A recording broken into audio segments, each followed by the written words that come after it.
Analisa Falas. Analisa Falas. Mitra bisnis Pas FM, saat ini kita masuki zona analisa falas, dan untuk itu saya Benny Rahmadi akan berbincang bersama dengan trader dan analis pasar uang Bapak Rioli yang saat ini sudah online bersama kita semua. Oke, selamat sore Pak Rio. Selamat sore Mas Benny. Oke, baik Pak Rioli, hari ini kalau kita lihat sebetulnya market Amerika sedang libur Washington Day ya Pak ya. Dan juga Selasa dan Rabu besok paling tidak nyaris tidak ada sentimen yang bisa menjadi paling tidak mendrive pergerakan market, dan baru hari Kamis nanti akan ada pertemuan The Fed. Nah, kira-kira seperti apa Bapak melihat kondisi ini bagi pergerakan forex market ini, Pak? Ya, kalau kita bahas sedikit tentang USD dulu ya, seperti biasa.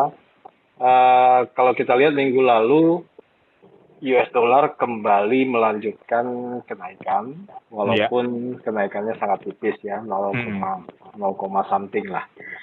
Nah, sebenarnya ini masih sesuai dengan apa yang berminggu-minggu kita bahas, bahwa ada potensi kecenderungan dolar ini memang masih menguat. Dan pola penguatan juga pernah saya sampaikan di beberapa minggu yang lalu, bahwa ini kecenderungannya memang rally, ya. Jadi rally itu dia tidak bergerak secara cepat, dia cenderung adalah bertahap, mengayun-ngayun, koreksi naik kembali, koreksi naik kembali. Nah, yang menarik adalah apa sih penyebab kenaikan? Sedikit saja, sekilas saja, karena sudah sering kita bahas ya. Di minggu lalu saya ada sempat menyampaikan pada saat pelaporan inflasi, kalau saya tidak salah, memang saya memperkirakan inflasi ini tidak akan turun, ya.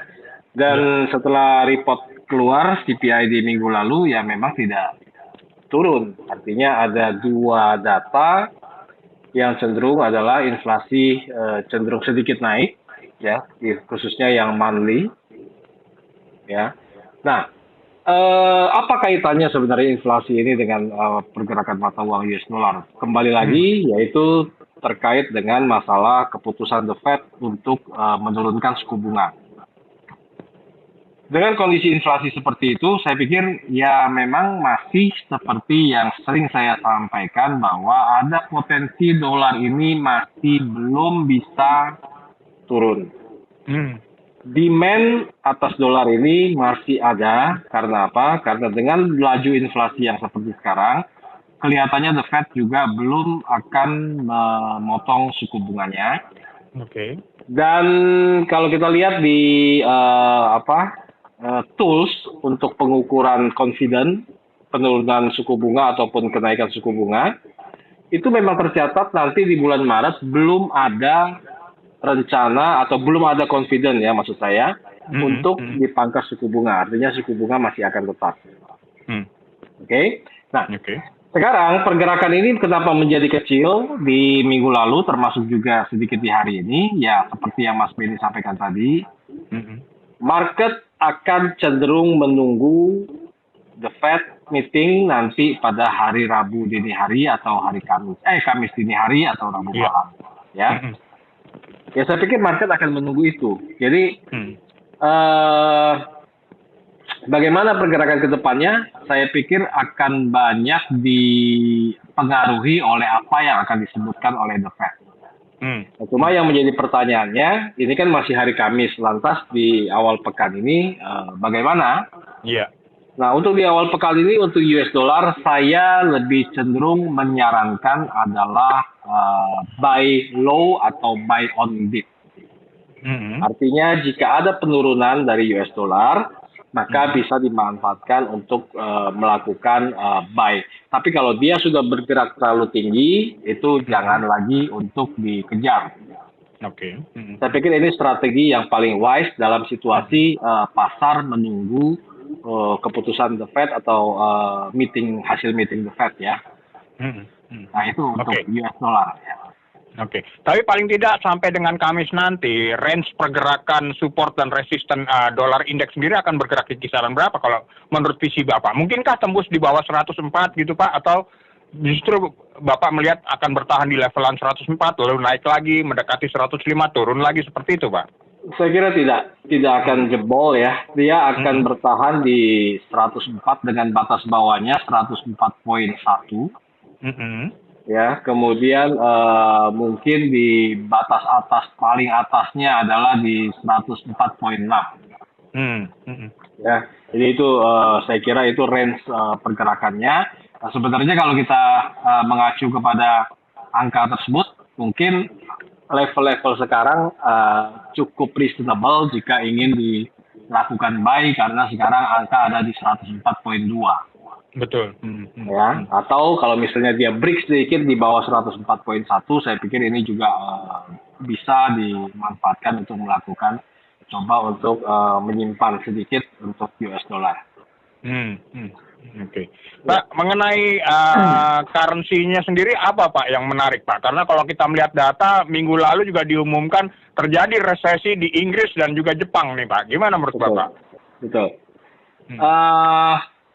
Memang ada keunikan ya kalau kita lihat di data ekonomi yang diluncurkan di minggu lalu. Minggu lalu cukup banyak ya data yang dirilis. Nah, saya mencatat ada sebuah keunikan adalah hampir semua data yang dirilis minggu lalu itu adalah koreksi dari data-data sebelumnya.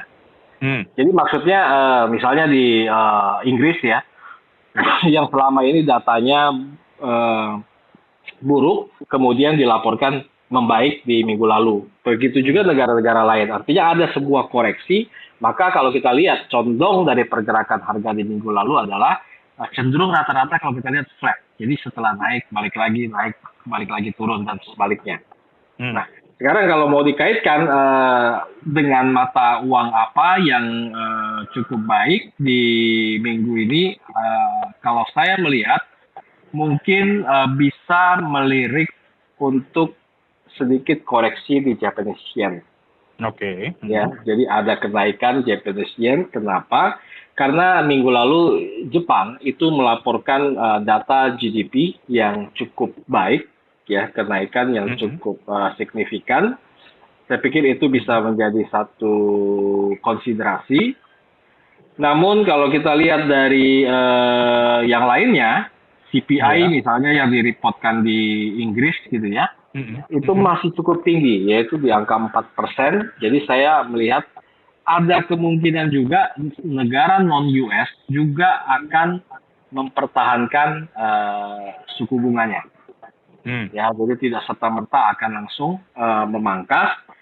Tapi overall saya melihat mungkin kalau misalnya untuk ambil posisi buy, saya sarankan adalah untuk di posisi Japanese yen. Oke. Kemudian bisa juga di sterling. Ya, nah tapi begini Mas Benny, kalau saya katakan tadi adalah ada kecenderungan data ini sekarang mixing ya. Jadi ada yang nggak ada yang dominan, jelek atau bagus. Ini yang terjadi seperti itu kebetulan masih USA. Jadi US itu begitu banyak data bagus, kemarin dikoreksi sedikit dengan retail sales-nya. Ya, jadi penjualan retail di Amerika itu menurun, baru satu kondisi. Nah, sedangkan yang lainnya itu adalah masih mendukung kenaikan US dollar. Nah, maksud saya adalah kalau misalnya kita tetap berpegangan US dollar ini akan menguat, maka yang menjadi pertanyaan tadi kan melawan mata uang apa yang cukup beralasan untuk kita coba entry ya. Saya sarankan kali ini adalah kaitkan dengan technical. Ya, jadi misalnya kita biasa bertransaksi apakah di sterling US dollar, euro US dollar, Japanese US dollar dan lain sebagainya. Nah, mana yang teknikalnya itu mendukung untuk tren penguatan US dollar? Ya, misalnya kalau trennya itu adalah penguatan US dollar terhadap Japanese yen, ya masuk di situ. Oke. Gitu. Kalau saya kira itu lebih apa ya? Lebih punya sebuah alasan yang cukup bisa kita jalankan dikaitkan dengan kondisi fenomena tadi. Oke, jadi betul-betul berpanduan pada aspek teknikal dalam hal ini Pak ya. Kita melihatnya sampai di mana bottomnya, lalu kita ambil posisi dan sebagainya seperti itu ya Pak ya. Betul. Oke. Lalu untuk SAU Pak, menarik sekali Pak. Apa yang Bapak prediksikan minggu lalu ternyata kejadian juga Pak. Pada minggu lalu itu ternyata memang harga emas sempat melorot di bawah 2.000, sekarang tiba-tiba naik lagi, meningkat lagi di atas 2.000 seperti yang Bapak gambarkan pada minggu sebelumnya. Ya, ya memang seperti itu ke kondisi emas.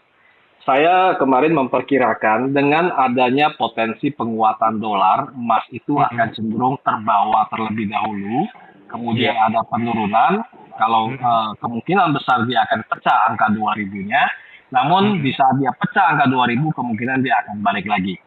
Ya, tapi bukan lebih kepada benar atau tidak sebuah prediksi, tapi lebih condong adalah kita memahami sebenarnya apa yang terjadi kan begitu.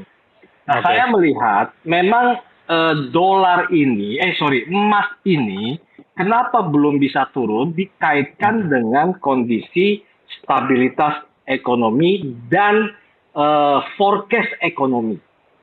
Ya, jadi sebelum penutupan tahun, baik itu IMF, baik itu World Bank, hampir semua adalah mengatakan bahwa pertumbuhan ekonomi di 2024 itu tidak begitu baik. Artinya memiliki resiko. Kemudian, kaitannya dengan geopolitik yang masih ada ketegangan di sana-sini, ini juga akan mengganggu stabilitas ekonomi. Nah, atas dasar itu kenapa saya meyakini bahwa ada potensi gold itu belum bisa untuk drop. Nah, tapi untuk dia terbang, saya pikir juga belum. Kenapa? Karena masih akan terganjal dengan US dollar. Ya, penguatan US dollar akan sedikit banyak pasti akan menarik gold untuk tidak terbang. Ya, karena ini korelasi nilai tukar. Itu tidak bisa dihindari kan begitu.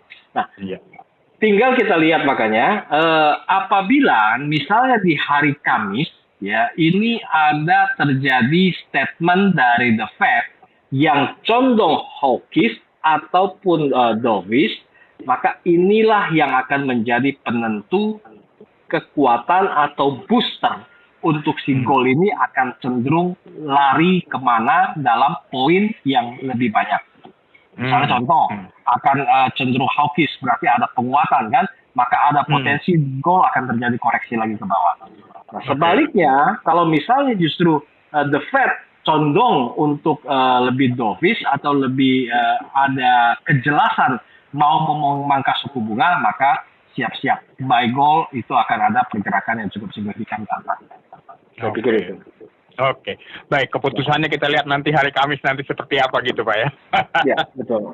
Oke, baik kalau begitu Pak Rioli, terima kasih Pak atas informasi berharga yang telah Bapak sampaikan. Sukses terus untuk Pak Rioli dan juga investasi Bapak ke depan tentunya Pak. Ya, terima kasih Pak.